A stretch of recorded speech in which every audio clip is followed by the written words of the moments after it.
Want to talk about sports instead of hair loss? You want to talk about politics, maybe? Nah, let's talk about hair loss. Why? Because the free market demands it. The free market leaves me comments not about politics or sports, but about hair loss. Hair loss is what people want to talk about. At least around here they do. The video we're going to talk about is one I made yesterday. Remember Jolisa that started the video? Well, that's the video he's talking about. Young and balding, a sign of poor health. So in that video, I explored the concept of what if being bald is some sort of sign that you're actually unhealthy? Because that's almost this implied narrative that, oh, if you're bald, then you're less healthy and women don't want to mate with you. And on a daily basis, I disprove that theory as I talk about what women actually are attracted to. Robert, our good friend Robert, had this to say. Here, I'm going to do an excerpt of what he said, but, quote, "Good video. I don't think it's a sign of poor health either," talking about hair loss. "And I believe that pattern hair loss is a normal, natural process. Doesn't make it a fun process, but it's a normal process nevertheless. Hair loss does make a man slightly more susceptible to prostate cancer, but other than that, it doesn't affect health in any profound way as far as I know," end quote. And if Robert says that, you got to take stock in it, because Robert, here's the thing, Robert is the one that should have his own hair loss video series. He should be the YouTuber. I make $100 a month now. Compare that to February when I was making like 40 something. I'm making $100 a month now, 3 months in a row. Okay, and I don't know anything compared to Robert. Robert's the expert. Robert needs his own video channel. I keep trying to tell him that. He knows so much more than I do. So if Robert says that there's no other health connections that he knows of, I'm going to take him seriously. Now, he did point out prostate cancer, and we need to talk about that. I made probably a video about this before when I was at Whole Foods one time, a couple months ago, but we need to explore this again. So let's make this sort of a sequel to the video I made yesterday about hair loss being a sign of, you not being healthy, right? So let's debunk what's not true. What's not true is that being bald causes prostate cancer. Okay, I'm not implying that at all. I don't believe that. I don't believe if you're bald, that causes prostate cancer. I don't believe that at all. Would never say that. Here's just what I'm throwing out there. And this is actually what I am proposing. What if the fact that maybe by being someone whose DNA, it's already predetermined in your DNA that you're going to be bald, because I don't always say that. I say it's in your DNA to begin with, whether you're going to go bald. Because I always say you pretty much go down one of two ways out the chute. You're either going to be the guy who loses his hair, but ultimately can grow a good beard, be a hairy guy, or you're going to be the guy that is a late bloomer when it comes to facial and body hair, but you get to keep your hair. For the most part, there's plenty of exceptions, but for the most part, we can look down those two paths. Okay, so it's in your DNA. I will admit, and I do agree, and I do believe that how well you take care of your body has an effect on it. I believe if you're smoking and eating horrible foods all the time and never exercising, I believe that's going to aid you not just possibly in maybe speeding up the hair loss process, but in any ways, having a heart that explodes too young, or getting onset diabetes, and things like that.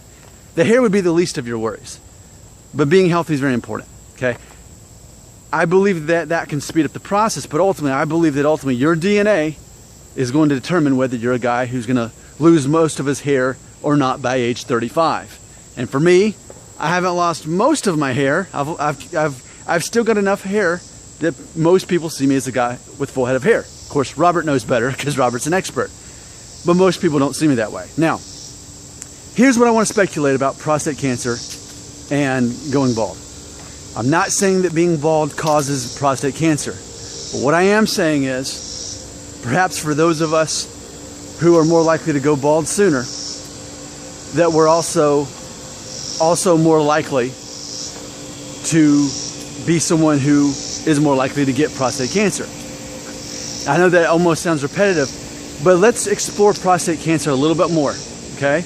Now, this is where I'm about to lose some of you. Now, a lot of you have really appreciated the fact I've been more open and honest about talking about me being a vegan. I stayed in the closet for a long time as far as on this video series about talking about being a vegan, because I didn't want to make people think that I want them to become a vegan. Remember, I don't care. I'm a libertarian. I don't care if you're a libertarian. I do. I guess I don't care if you're a libertarian or not either. But I don't care if you become a vegan. That's your life. That's your health, not mine. None of my business. I don't care. Right? But as far as this concept that prostate cancer, is it preventable? Now, if you ask me, and you've seen What the Health on Netflix, which I talk about in 2/3 of my videos now, that's how important I believe it is to anyone who's going to be part of my following. It's a requirement. You're not one of the chosen few.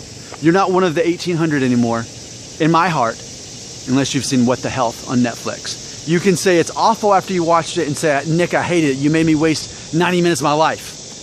But thank you for watching anyway, is what I would say. Now, by watching something like that, you're going to be able to understand that cancers and diseases are largely preventable.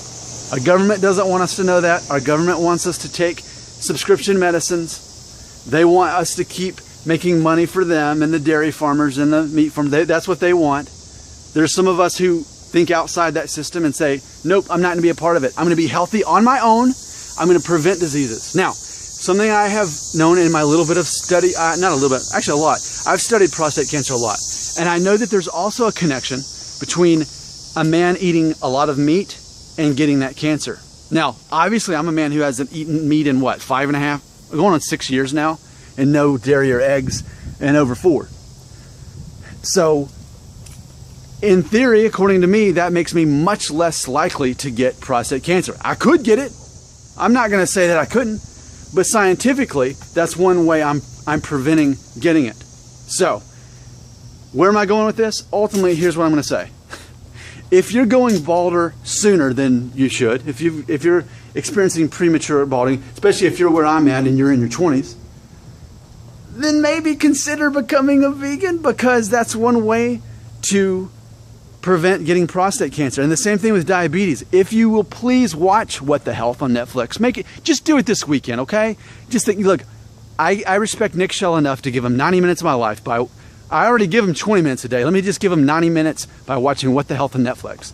Because then you will see that prostate cancer is a thing that's easily preventable, but meat is what is causing that to happen. And of course, there's also links to prostate cancer and erectile dysfunction and heart issues. It's all linked together. Men tend to eat more meat, much more meat than they even need to for protein purposes, by all means. And this is what happens to us. It's connected. So hey, yeah, if you're starting to go bald a little too soon, then you of all people should be afraid that you're going to get prostate cancer. That's what I am saying. Okay, but the good news is you can prevent it by staying away from meat. Now, don't take my word for it. Take the perspective of people who've proven this with science. What the Health on Netflix. It's okay if you think I'm crazy. That's okay. Just watch it and then get back to me on it. Because here's what I'm all about: patterns. Prostate cancer, eating meat, hair loss. Prostate cancer, eating meat, hair loss. Hair loss isn't caused by eating meat. Hair loss isn't caused by prostate cancer. But I do believe that not eating meat and animal products can potentially slow down the hair loss process, and I do believe that it can prevent prostate cancer. It's okay to call me crazy, but you only get that right after you watch What the Health on Netflix this weekend or tonight. Not in between. It has to be tonight or this weekend. It can't be like Thursday night.